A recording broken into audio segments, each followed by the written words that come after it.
जोहार दोस्तों, आप सभी का स्वागत है आपके अपने YouTube channel expert for Jharkhand में।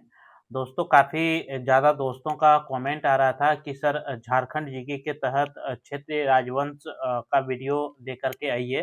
तो आप लोगों के इस कमेंट को ध्यान में रखते हुए हमने आज झारखंड के क्षेत्रीय राजवंश पर वीडियो आपका लेके आए हैं। तो ये वीडियो में मुख्य रूप से जो है दोस्तों जेपीएससी, जेएसएससी जैसी जितनी भी प्रतियोगी परीक्षाओं का आयोजन आपके झारखंड में की जाती है, वहाँ से आपके झारखंड के क्षेत्रीय राजवंश से कई सारे प्रश्न आपको देखने को मिलते हैं। इसलिए ये टॉपिक आपके लिए काफ़ी ज़्यादा इम्पोर्टेंट होता है झारखंड के क्षेत्रीय राजवंश। जैसे कि अगर हम बात करें दोस्तों झारखंड में क्षेत्रीय राजवंशों की, तो मुंडा राज, नागवंश, रक्सोल वंश, सिंह वंश, मान वंश और ढाल वंश के अलावे भी कुछ अन्य वंशों का शासन आपका यहाँ पे देखने को मिलता है झारखंड के क्षेत्र में। मुंडा राज की जो स्थापना किया था दोस्तों वह सूतिया झारखंड में जो है किया गया था। छोटा नागपुर खास के क्षेत्र में आपका नागवंश स्थापित किया गया था।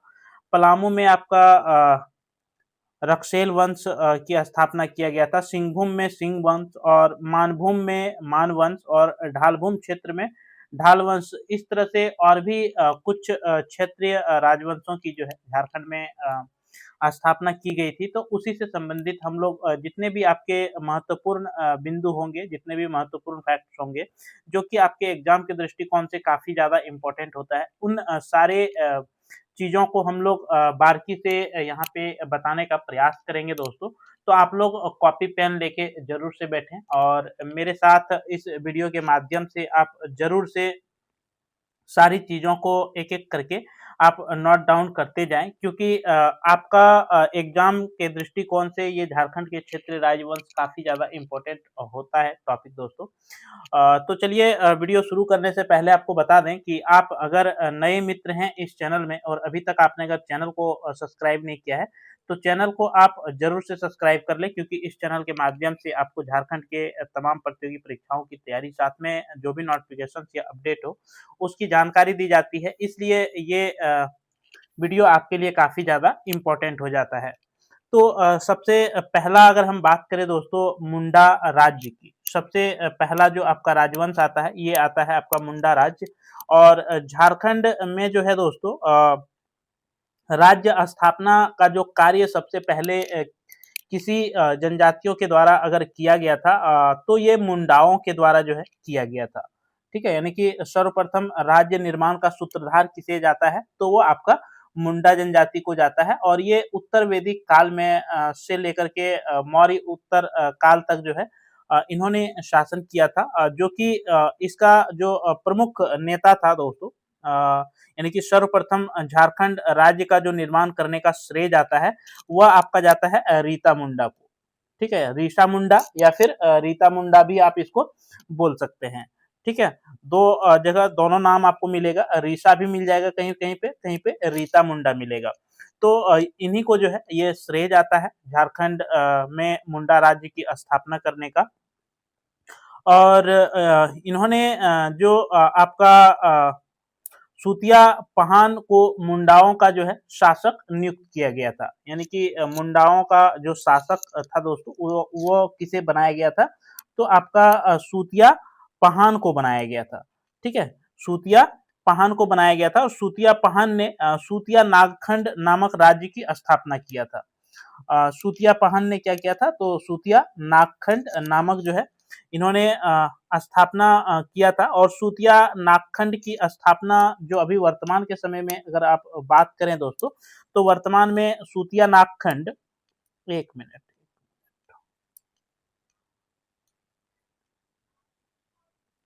सूतिया नागखंड, ठीक है? ये सूतिया नागखंड जो है वर्तमान में आपका छत्तीसगढ़ राज्य आता है, प्लस आपका उड़ीसा आता है, उड़ीसा प्लस आपका वेस्ट बंगाल और झारखंड तो आपका शामिल है ही। यानी कि इन क्षेत्रों को मिला करके जो है दोस्तों आपका सूतिया नागखंड बनाए गए थे मुंडा राज्य के दौरान। ठीक है। और इन्होंने जो सूतिया नागखंड की स्थापना किया था, ये सूतिया नागखंड जो है दोस्तों, ये 7 गढ़ों में, जो कि आपके एग्जाम के दृष्टिकोण से जो इम्पोर्टेंट फैक्ट्स है, केवल हम उन्हीं को बता रहे हैं दोस्तों।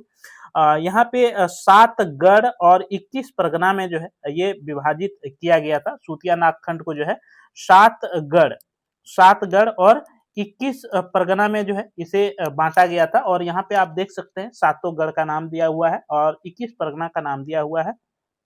अगर आप इन सातों गढ़ों का नाम और परगना का नाम अगर याद करना चाहते हैं, तो आप स्क्रीनशॉट करके इसको याद कर सकते हैं या लिख सकते हैं। ठीक है। तो मुंडा का जो अंतिम शासक बना था दोस्तों, ये पूछा जाता है आपका कि मुंडा जो शासन था, मुंडा राज्य की जो स्थापना हुई थी, मुंडा राज्य में अंतिम शासक कौन था? तो अंतिम शासक आपका था मदरा मुंडा। ठीक है, मदरा मुंडा, ये जरूर से याद रखिएगा आप लोग। मदरा मुंडा जो है इसका अंतिम शासक था। इसके बाद सबसे लंबा अगर कोई क्षेत्रीय राजवंशों में शासन किया दोस्तों, तो वह नागवंश जो है, इन्होंने शासन किया। और नागवंश शासन व्यवस्था जो है, ये आपका छोटा नागपुर क्षेत्र में जो है नागवंश जो है ये शासन व्यवस्था चल रहा था। कहाँ पे? तो आपका छोटा नागपुर के क्षेत्र में। ठीक है। चूंकि इसमें कई ऐसे राजाओं का नाम आपको देखने को मिलेगा, तो सभी राजाओं का नाम याद रखना आपके लिए बहुत इजी नहीं होगा। अगर आप चाहते हैं तो आप इस पीडीएफ जो है इसका स्क्रीनशॉट कर सकते हैं। एक एक करके सभी राजाओं के बारे में यहाँ पे आपको बताया गया है। लेकिन कि जो मुख्य मुख्य राजाएं हैं, जहाँ से आपके सवाल बनते हैं या पूछे जाते हैं, उससे संबंधित आपको हम चीजें बताते हुए आगे निकलेंगे। जैसे कि छोटा नागपुर का जो नागवंश है दोस्तों, इसकी स्थापना की अगर हम बात करें, तो इसकी स्थापना जो है फनी मुकुट राय के द्वारा 64 ईस्वी में की गई थी। आपका फनी मुकुट राय जो था दोस्तों, इसी के द्वारा आपका नागवंश की जो है स्थापना किया गया है छोटा नागपुर के क्षेत्र में, जिसे आदि पुरुष के नाम से भी जाना जाता है। आपका फनी मुकुट राय को क्या कहा जाता है? तो आदि पुरुष कहा जाता है। ठीक है, आदि पुरुष जो है इसे कहा जाता है। ये आपके लिए इम्पोर्टेंट है। और ये जो है दोस्तों आपका शासन काल जो था इसका, ये 64 ईस्वी में जो है यहाँ पे राज्य स्थापना किया गया। लेकिन कि कहीं कहीं पे ये जो ईस्वी आपको मिलेगा दोस्तों, वह 83 से 162 ईस्वी तक जो है इन्होंने शासन किया था। इसकी प्रमाण कहीं कहीं पे आपको मिलेगी। ठीक है, तो इसमें आपका बहुत ज्यादा कंफ्यूजन नहीं होना चाहिए। और अगर हम बात करें दोस्तों आपका कि जो ये राज्य था, आपका नागवंश का जो शासन व्यवस्था था, वह 66 परगना में विभाजित था। कितने परगनाओं में ये राज्य आपका बटा हुआ था? तो कुल 66 परगनाओं में जो है इस राज्य को बांटा गया था। परगना, ठीक है, 66 परगना में बांटा गया था। और फनी मुकुट राय ने जो है इसकी राजधानी कहाँ बनाई थी, जो कि आपके लिए इंपॉर्टेंट होता है? तो इसकी राजधानी जो है वह सुतियांबे को बनाया था। ठीक है, सुतियांबे को जो है इसकी राजधानी बनाया था, जो कि ये कहाँ सुतियांबे पड़ता है? तो ये रांची में पड़ता है। ठीक है, सुतियांबे कहाँ पे स्थित है? तो ये रांची में पड़ता है। और अपने राज्य की राजधानी बनाने के साथ जो है इन्होंने एक रांची में सूर्य मंदिर का भी निर्माण करवाया था। सूर्य मंदिर का निर्माण किसने करवाया था दोस्तों? तो आपका फनी मुकुट राय के द्वारा जो है सूर्य मंदिर का निर्माण कराया गया था।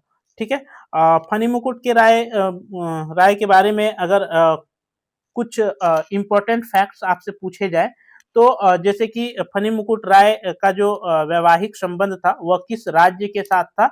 तो पंचेत राज, याद रखिएगा दोस्तों। पंचेत राज में जो है आपका फनी मुकुट राय यानी कि नागवंशी शासन व्यवस्था के जो सूत्रधार माने जाते हैं, उसकी विवाह कहाँ हुआ था? तो पंचेत राज्य में हुआ था। उन्होंने दूसरे क्षेत्रों के गैर जनजातियों को बुला करके यहाँ पे बसाया था। यानी कि फनी मुकुट राय ऐसे नेता थे नागवंशी, जिन्होंने दूसरे क्षेत्रों से गैर जनजातीय लोगों को बुला करके यहाँ पे जो है बसाने का काम किया था। इसके बाद आपका जो दूसरा राजा आता है दोस्तों, वह आ जाता है प्रताप राय। ठीक है। दूसरा राजा का नाम क्या है? तो आपका प्रताप राय है। और आपको पता होना चाहिए कि जो राजधानी आपके बनाए गए थे दोस्तों, यहाँ से आपके प्रश्न जो है पूछते हैं। यानी कि सबसे पहला जो राजधानी बना वह कहाँ पे बना? तो सुतियाम्बे में बना। और प्रताप राय इसलिए आपके लिए इम्पोर्टेंट यहाँ पे होता है दोस्तों, क्यों हो जाता है कि प्रताप राय ने जो है ये अपनी राजधानी कहाँ बनाई थी? तो प्रताप राय ने चूटिया बनाई थी, ठीक है। चूटिया, सुतियाम्बे से इन्होंने अपनी राजधानी हटा करके जो है कहाँ बनाया था? तो चूटिया बनाई थी। इसलिए ये जो है आपका इम्पोर्टेंट, इससे जो प्रश्न पूछे जाते हैं अमूमन यही सवाल पूछा जाता है। इससे बाकी प्रताप राय से जो है कोई भी प्रश्न आपको देखने को परीक्षा में नहीं मिलेगा, ठीक है। तो यहाँ पे आप निश्चिंत रहें कि प्रताप राय से जो सवाल पूछे जाते हैं वह क्या पूछा जाता है कि प्रताप राय ने जो राजधानी थी सुतियाम्बे से हटा करके कहाँ किया? तो चूटिया किया। इसके बाद आपका आ जाता है भीमकर्ण दोस्तों। तो भीमकर्ण के काल भीमकर्ण आपके लिए क्या-क्या इम्पोर्टेंट भीमकर्ण से सवाल परीक्षाओं में पूछे जाते हैं।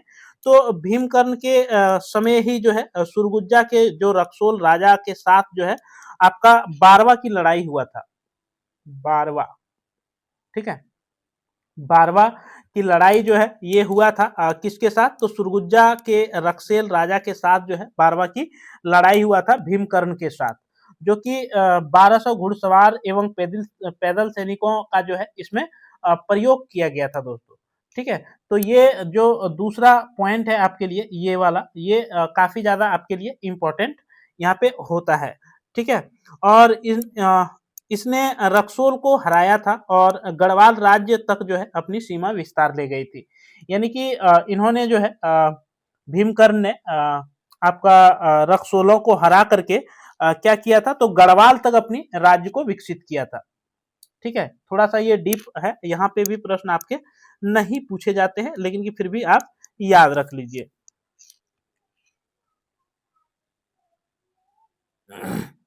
अगर आपसे पूछे दोस्तों कि ये जो भीमकर्ण, प्रतापकर्ण, छत्रकर्ण और विराटकर्ण, ये सब जो है किसके समकालीन थे? तो ये जो है आपका लोधी वंश के समकालीन थे, ठीक है। क्योंकि पूछ लेता है कभी कभी, तो ये लोधी वंश के समकालीन थे। और चूंकि भीमकर्ण ने और कई सारे काम किए थे, जैसे कि भीम सागर तालाब का निर्माण जो है इन्होंने कराया था। इसके बाद बारवा की लड़ाई में विजय के बाद जो है ये आपका वासुदेव मूर्ति देखने को मिलता है। इसके बाद जो आपका राजा है शिवदास कर्ण जो है यहाँ पे आपका और भीमकर्ण ने अपनी राजधानी कहाँ बनाई थी? ये आपके लिए इंपॉर्टेंट हो जाएगा दोस्तों। भीमकर्ण ने अपनी जो राजधानी थी वह कोकरा बनाया था, ठीक है। एक मिनट। भीमकर्ण की जो राजधानी थी इन्होंने चूटिया से हटा करके क्या किया था? तो अपनी राजधानी कोकरा किया था, ठीक है। और कब किया था? तो 1122 ईस्वी में। तो इसको जरूर से आप याद रखें, ये आपके लिए इंपॉर्टेंट। यानी कि सबसे पहला 3 राजा जो आपका हुआ आपका पहला राजा हो गया फनी मुकुट राय, प्रताप राय और भीमकर्ण। तो ये तीनों के द्वारा जो है पहले जो है राय की उपाधि जब ये जीते थे इस युद्ध को, इसके बाद इन्होंने जो अपना कर्ण की उपाधि जो है धारण किया था। यानी कि पहले आप देख रहे हैं कि प्रताप राय और फनी मुकुट राय जो है राय को हटा करके इन्होंने क्या किया था? तो कर्ण की उपाधि धारण किया था, ठीक है। इसके बाद जो है सभी नागवंश में जो है कर्ण के नाम से जो है जाने जाने लगे। और इसके बाद आपका नाम आ जाता है शिवदास कर्ण, ठीक है। शिवदास कर्ण आपके लिए इतना इंपॉर्टेंट नहीं होता है, इससे कुछ बहुत ज्यादा प्रश्न आपको नहीं देखने को मिलेगा, ठीक है। इसके बाद फिर एक आता है प्रताप कर्ण। पहले था वहां प्रताप राय, याद रखिएगा दोस्तों। इसके बाद आपका यहाँ पे है प्रताप कर्ण। तो ये आपके लिए इंपॉर्टेंट नहीं होता है। यानी कि प्रताप कर्ण, छत्रकर्ण, विराट कर्ण, ये सब जितने भी शासक मतलब नागवंशी शासन थे वह आपका किसके समकालीन थे? तो ये जो है आपके लोधी वंश के समकालीन थे, ठीक है। आप याद रखिएगा। इसके बाद छत्रकर्ण से जो है आपके प्रश्न झारखंड में पूछे जाते हैं। जैसे कि छत्रकर्ण से क्या प्रश्न पूछ सकता है? तो भगवान विष्णु की मूर्ति जो है ये कोराम्बे में स्थापित है, भगवान विष्णु की जो मूर्ति है वह आपका कहाँ पे है, तो कोराम्बे में स्थापित कराया गया है, जो कि यहाँ पे प्रख्यात बंगाली वैष्णव संत चैतन्य महाप्रभु 16वीं शताब्दी के आरंभ में जो है पंच परगना में ठाकुरवाड़ी की जो है स्थापना किया है। तो ये ठाकुरवाड़ी की स्थापना कब हुआ है, ये चैतन्य महाप्रभु के द्वारा, तो आपका 16वीं शताब्दी में, ठीक है। और चैतन्य महाप्रभु के द्वारा जो है दोस्तों ये स्थापना आपका किया गया, इसलिए ये जो है थोड़ा सा इंपॉर्टेंट आपका बन जाता है कि छत्रकर्ण द्वारा कोराम्बे में विष्णु की प्रतिमा इन्होंने स्थापित कराया था, ठीक है। इसके बाद जो आपका नाम आता है दोस्तों, वह नाम आ जाता है दुर्जन साल या दुर्जन शाह, ठीक है। ये जो है आपके जहांगीर के समकालीन था। दुर्जन साल या फिर दुर्जन शाह जो था, ये जहांगीर के समकालीन था। और इससे एक बहुत ही इम्पोर्टेंट है कि जो कि प्रश्न आपका पूछा जाता है कि इन्होंने कोकरा से अपनी राजधानी जो है वो क्या किया था, तो कोकरा के जगह पे अपनी राजधानी जो है दोईसागढ़ कर दिया था, कोकरा या खुखरा, इससे अपनी राजधानी परिवर्तित करके क्या कर दिया था, तो आपका दोईसागढ़ कर दिया गया था, ठीक है। जो कि आपके दुर्जन साल से यहाँ पे प्रश्न पूछे जाते हैं। और इसका जो कालखंड था वह 1614 से 15 तक रहा। इसके बाद जो है इसे जहांगीर के समकालीन चूंकि ये शासन कर रहे थे, तो इसी दौरान जो है इसे बंदी बना लिया जाता है और 12 वर्षों तक ग्वालियर के किले में इसे कैद करके रखा जाता है। फिर बाद में जब इसे छोड़ा जाता है तो इसका दूसरा कालखंड जो आता है वह 1627 से 1640 ईस्वी के बीच आता है, ठीक है। यहीं तक आपका इंपॉर्टेंट है कि ये यहाँ से जो है आपके प्रश्न पूछे जाते हैं, ठीक है। यहाँ से जो है आपके प्रश्न पूछे जाने की प्रबल संभावना होती है दुर्जन साल से। इसके बाद जो आपका है दोस्तों वह है रघुनाथ शाह। रघुनाथ शाह जो है, रघुनाथ शाह से जो है आपके प्रश्न यहाँ पे भी आपको देखने को नहीं मिलेगा। राम शाह से भी जो है आपको प्रश्न देखने को नहीं मिलेगा दोस्तों। इसके बाद यदुनाथ शाह जो है ये आपके लिए इंपॉर्टेंट है। क्यों इंपॉर्टेंट है यदुनाथ शाह, तो इन्होंने भी अपनी राजधानी जो है वो परिवर्तित किया था।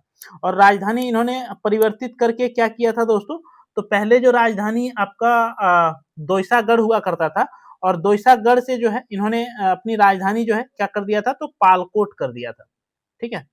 यानी कि आपसे पूछेगा कि पालकोट किसने राजधानी किया था, किस नागवंशी शासक ने, तो यदुनाथ शाह आप याद रखिएगा। इसलिए ये जो है आपके लिए इंपॉर्टेंट होता है, ठीक है। इसके बाद जो है आपका शिवनाथ शाह, ये इंपॉर्टेंट नहीं है। उदयनाथ शाह, ये भी इंपॉर्टेंट नहीं है। श्याम सुंदर शाह, ये भी आपका इंपॉर्टेंट नहीं है, क्योंकि इन सबों ने नागवंश शासन की जो है शासन व्यवस्था संभाली थी। प्रताप उदयनाथ सहदेव, ये भी जो है आपके लिए इंपॉर्टेंट नहीं है दोस्तों, ठीक है। तो इस तरह से ये जो है आपका जो इंपॉर्टेंट था वो हमने आपको बताया। तो यहाँ पे फाइनली आप देख सकते हैं कि ये जो राजधानी आपका परिवर्तित किया गया है, कौन से राजाओं ने कहाँ कहाँ अपनी राजधानी बनाया है, इसको जरूर से आप लोग नोट डाउन कर ले, या फिर आप अपना कॉपी पेन लेके जो है इसे लिख सकते हैं। तो आपके लिए ये इंपॉर्टेंट है। इसके बाद इससे थोड़ी जुड़ी हुई एक जानकारी आपको और हम साझा कर दें कि 908 ईस्वी में गजघंट राय के द्वारा महामाया मंदिर, जो कि आपका कहाँ पे है दोस्तों, तो यहाँ पे 908 होगा, ठीक है। 908 ईस्वी में गजघंट राय के द्वारा महामाया मंदिर, जो कि हापा मुनि गुमला का निर्माण कराया गया था। इसके द्वारा जो है गुमला में जो हापा मुनि गांव में आपका महामाया मंदिर है, वह किसके द्वारा निर्माण कराया गया है, तो गजघंट राय के द्वारा, जो कि 908 ईस्वी में इसका निर्माण कराया गया है। और यहाँ पे विष्णु की प्रतिमा जो है शियानाथ देव के द्वारा स्थापित किया गया है, ठीक है। तो ये आपके लिए इंपॉर्टेंट हो जाता है। इसके बाद दुर्जन साल ने दोईसा राजधानी नवरत्नगढ़ भवन का निर्माण करवाया था। दोईसा की जो राजधानी नवरत्नगढ़ भवन या फिर नवरत्नगढ़ का जो किला है, उसका निर्माण करवाया था, जिसमें मुगलों से प्रभावित झरोखा दर्शन की व्यवस्था जो है यहाँ पे आपको देखने को मिलता है। इसके बाद नागवंश की प्रथम राजधानी जो थी वो क्या थी दोस्तों, तो सुतियांबे थी। और अंतिम राजधानी जो था वो क्या था, तो रातूगढ़ था। ठीक है, पहले राजधानी जो थी वह सुतियांबे थी और अंतिम राजधानी रातूगढ़ था। बीच में सुतियांबे से चूटिया आया, चूटिया से कोकरा या खुखरा आया, इसके बाद दोईसागढ़, दोईसागढ़ से पालकोट, पालकोट से पालकोट भौरो, इसके बाद रातूगढ़। और रातूगढ़ जो राजधानी किया था वह प्रताप उदयनाथ सहदेव के द्वारा किया गया था। इसके बाद हम लोग आ जाते हैं अब सिंह वंश पे। ठीक है, तो सिंह वंश जो है दोस्तों, सिंह वंश चूंकि सिंह वंश का जो शासन था वह अलग अलग शाखाओं में जो है इसका शासन देखा जाता है। चूंकि मुख्य रूप से इसकी जो शासन व्यवस्था थी सिंह वंश की, वह दो शाखाओं में जो है सिंह वंश आपका देखने को मिलता है। और यहाँ पे जो दो शाखाएं सिंह वंश की हुआ करती थी, चूंकि हो जनजातियों के अनुसार सिंहभूम का नाम जो है उसके कुल देवता सिंहबोंगा के नाम पर जो है ये रखा गया है। और सिंह वंश के पोरहट में स्थापित जो है इसे किया गया था, जो कि सिंह वंशी जो लोग थे संभवतः ये लोग आपका राजस्थान और राठौड़ राजपूतों के वंशज जो है इसे माना जाता है, जो कि ये दो शाखाओं में आपका यहाँ पे विभाजित हो गया झारखंड में सिंह वंश।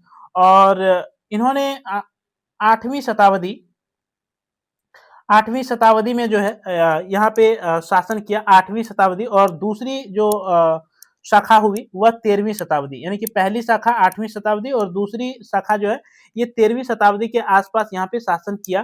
पहली शाखा जो है दोस्तों 693 ईस्वी में सिंह वंश सिंहभूम पहुंचा था, जो कि 8वीं शताब्दी के आरंभ में काशीनाथ सिंह ने पोरहट राज्य की स्थापना किया।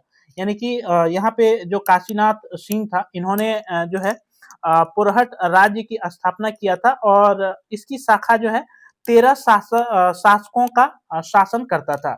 यानी कि 13 राजाओं का जो है यहाँ पे शासन आपका देखने को मिल रहा था। इसके बाद दूसरी शाखा जो है दोस्तों ये 1205 ईस्वी में, जो कि 1205 से 1262 ईस्वी तक आपका दर्प नारायण सिंह के द्वारा जो है ये स्थापना दूसरी शाखा की स्थापना किया गया था। किसके द्वारा, तो दर्प नारायण सिंह के द्वारा जो है दूसरी शाखा की स्थापना की गई थी।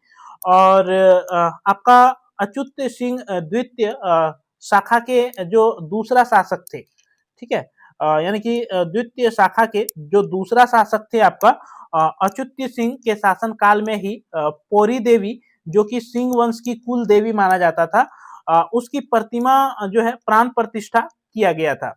ठीक है, कुल देवी जो सिंह वंश की मानी जाती है उसका जो है प्राण प्रतिष्ठा उसी समय जो है किया गया।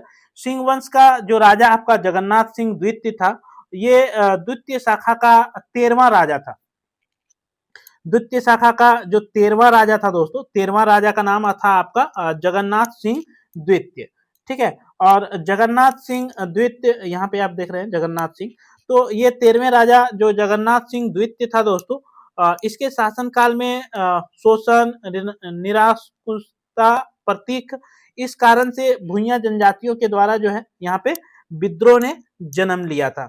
इसके बाद आपका जो यहाँ पे जगन्नाथ सिंह द्वितीय था दोस्तों, इसके पश्चात पुरुषोत्तम सिंह द्वितीय और अर्जुन सिंह द्वितीय का जो है शासक बना। और अर्जुन सिंह द्वितीय ने अपने चाचा विक्रम सिंह को 12 गांवों की एक जागीर प्रदान किया था, और इस जागीर को सिंहभूम का पीर कहा जाता है। यानी कि सिंहभूम में जागीर को क्या कहा जाता है, तो पीर कहा जाता है। याद रखिएगा, आपसे पूछेगा कि सिंहभूम में जागीर को किस नाम से जाना जाता है, तो पीर के नाम से जाना जाता है। आप लोग जरूर से इसको याद रखिएगा।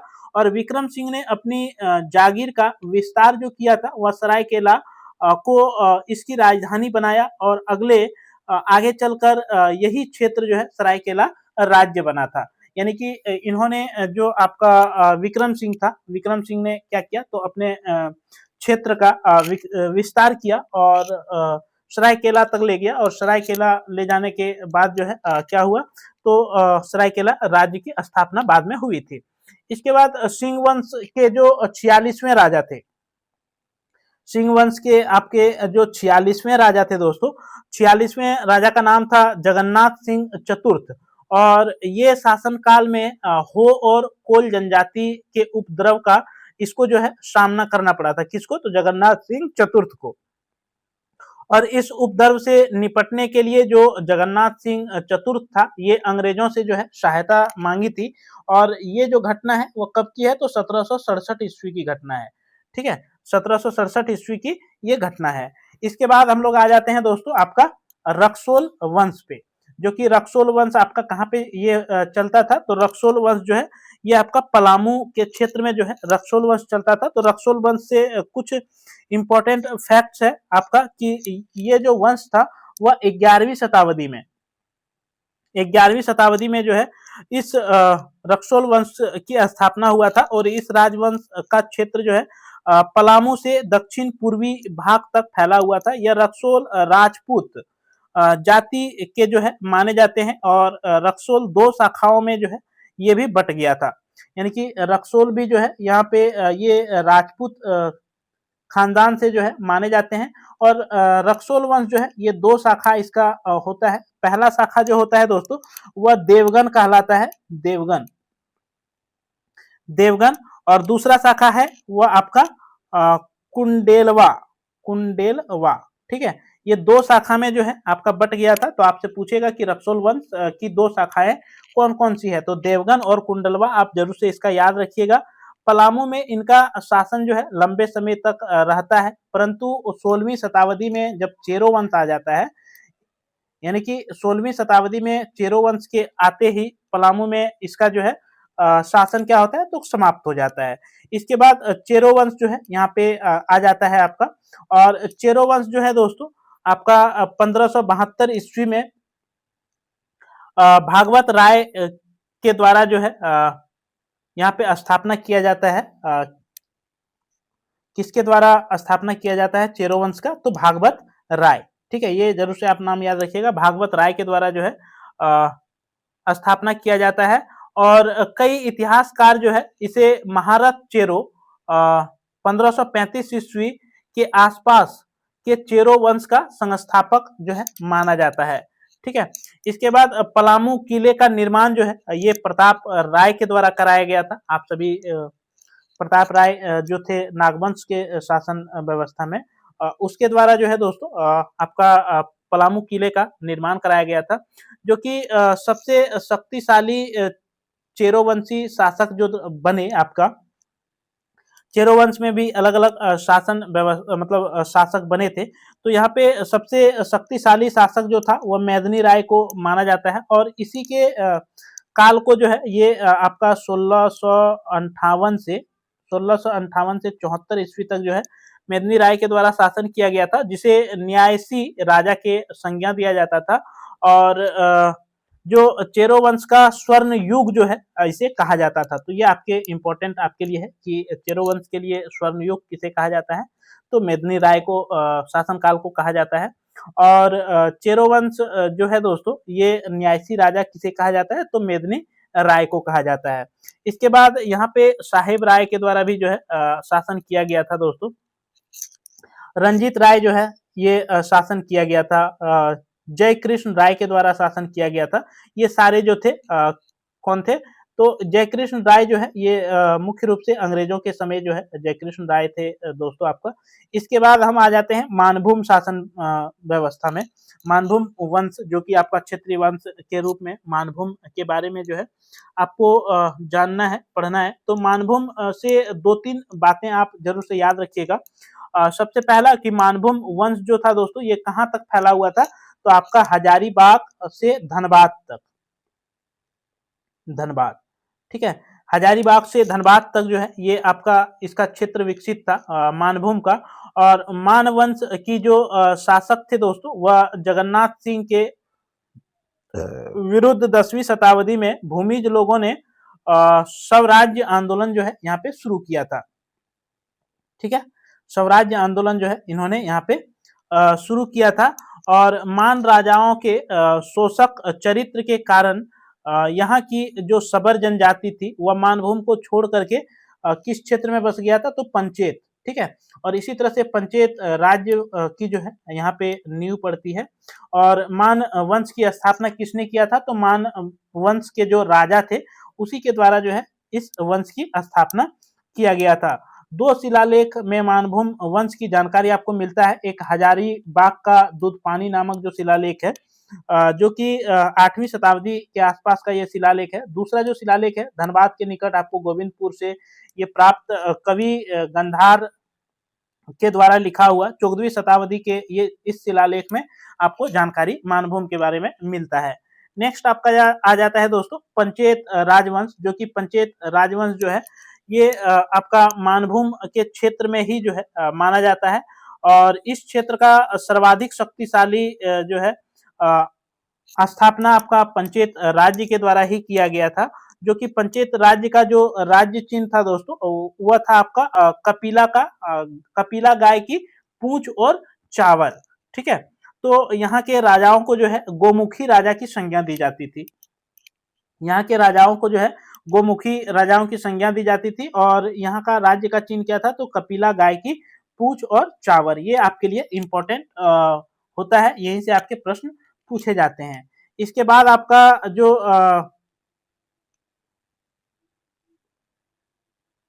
रामगढ़ राज्य है दोस्तों, ये रामगढ़ राज्य जो है आपका रामगढ़ राज्य से दो पॉइंट्स आप जरूर से याद रखिएगा। सबसे पहला कि इसकी स्थापना जो है वो बागदेव सिंह के द्वारा किया गया था 1368 ईस्वी में। ये आपके लिए इंपॉर्टेंट फैक्ट्स बनता है। ठीक है, यही से आपके प्रश्न जो है पूछा जाता है। और जो दलेल सिंह थे दोस्तों, दलेल सिंह जो कि आपका 1718 ईस्वी में मगर सिंह जो कि 6 राजा की हत्या करके उनके विभिन्न क्षेत्रों पर जो है कब्जा किया था। तो इस तरह से जो है यहाँ पे आपको रामगढ़ राज्य में भी जो है अलग अलग, जैसे दलेल सिंह हो गया, दलेल सिंह के भी जो है नाम यहाँ पे सामने आते हैं। ब्रह्मदेव नारायण का नाम सामने आता है। और रामगढ़ राज्य की भी राजधानियां जो है अलग अलग राजाओं ने अलग अलग किया था। ये आपके लिए इंपॉर्टेंट होता है, यहाँ से आपके रामगढ़ राज्य से संबंधित प्रश्न जो है पूछे जाते हैं। ठीक है, रामगढ़ राज्य से संबंधित जो प्रश्न आपके पूछे जाते हैं वह यहीं से जो है अधिकतर प्रश्न आपको देखने को मिलता है। सिसिया बागदेव सिंह, उर्दा बागदेव सिंह, चूंकि सिसिया पहले इन्होंने स्थापना किया था, सिसिया से उर्दा ले गया। इसके बाद बादाम जो है ये हेमंत सिंह ने राजधानी बनाया था। और रामगढ़ जो है दलेल सिंह के द्वारा बनाया गया था। और इचाकगढ़ जो है तेज सिंह। और अंतिम जो राजधानी थी वह पदमा थी। ठीक है, यानी कि रामगढ़ राज्य की जो पहली राजधानी थी वह सिसिया थी और अंतिम जो था वह पदमा था। इसके बाद अगर खड़गडिहा राज्य की अगर हम बात करें दोस्तों, तो खड़गडिहा राज्य से आपको 2-3 पॉइंट जो है मात्र से याद रखने हैं। पहला पॉइंट कि ये 15वीं शताब्दी में हंस देव राज्य के द्वारा जो है दक्षिण भारत के जो है इन्होंने खड़गडिहा राज्य की स्थापना यहाँ पे किया था। और आपका खड़गडिहा जो राज्य था दोस्तों, हंसदेव राज्य ने बंदावत जाति के शासक को परास्त करके हजारीबाग के लगभग 90 किलोमीटर तक फैला दिया था, अपना क्षेत्र पर कब्जा कर लिया था। और यहीं पे जो है इन्होंने खड़गडिहा राज्य की स्थापना किया था। हंसदेव राय ने उत्तरी बिहार के ब्राह्मण जमींदार परिवारों से वैवाहिक संबंध जो है स्थापित किया था आपका। इसके बाद आपका आता है ढालभूम या फिर ढालभूम या सिंहभूम। ठीक है, सिंहभूम के क्षेत्र में ही ये ढालभूम आपका वंश चला था। और आज के इस वीडियो में हम लोग क्षेत्रीय राजवंश से इंपॉर्टेंट जितने भी फैक्ट्स थे आपको यहाँ पे बताए गए दोस्तों। वर्तमान में पूर्वी सिंहभूम में जो है ये ढालभूम क्षेत्र पड़ता है। और ढाल राजाओं का जो है यहाँ पे शासन आपका देखने को मिलता है। और यहाँ पे ऐसा माना जाता है कि नर बलि का जो है समर्थन करने वाले लोग जो है यहाँ पे आपको ढाल वंशी जो राजा थे वह नर बलि प्रथा के पोषक थे। यह क्षेत्र झारखंड के अंग्रेजों ने सर्वप्रथम जो है इसी क्षेत्र से अपना स्ट्रगल शुरू किया था प्रवेश करने का, जो कि ढाल विद्रोह इसी क्षेत्र में आपको देखने को मिलता है दोस्तों। 1767 ईस्वी से 1777 ईस्वी तक जो है इस विद्रोह का जो है नेतृत्व होता है। इसके बाद जो है यहाँ पे अंग्रेज धीरे धीरे प्रवेश कर जाते हैं। तो ये था आपका झारखंड के क्षेत्रीय राजवंश से जुड़ी हुई महत्वपूर्ण टॉपिक पर जितने भी इम्पोर्टेंट आपके प्रतियोगी परीक्षाओं में पूछे जाने की संभावना है, उन सारे पॉइंट्स को हमने डिस्कस किया। अगर वीडियो आपको अच्छा लगा हो तो जरूर से लाइक कीजिएगा दोस्तों, अपने दोस्तों मित्रों के पास ज़्यादा से ज़्यादा शेयर कीजिएगा। अगर नए मित्र हैं आप इस चैनल में और अभी तक आपने अगर चैनल को सब्सक्राइब नहीं किया है तो चैनल को आप जरूर से सब्सक्राइब कर लीजिए और बेल आइकन को ऑन रखिए, ताकि मेरे द्वारा जो भी इस तरह की अपडेट दिया जाए या फिर वीडियो दिया जाए वह वीडियो जो है आप तक सबसे पहले पहुंच सके। तो चलिए आपसे फिर मिलते हैं अगले वीडियो में। लाइक जरूर से कीजिए और शेयर वीडियो को जरूर से कीजिएगा दोस्तों, क्योंकि आपका लाइक और शेयर ही हमारे लिए मोटिवेशन का काम करता है। आपसे हम फिर अगले वीडियो में मिलते हैं, तब तक के लिए मेरे तरफ से सभी दोस्तों को जोहार, धन्यवाद, जय झारखंड, जोहार झारखंड।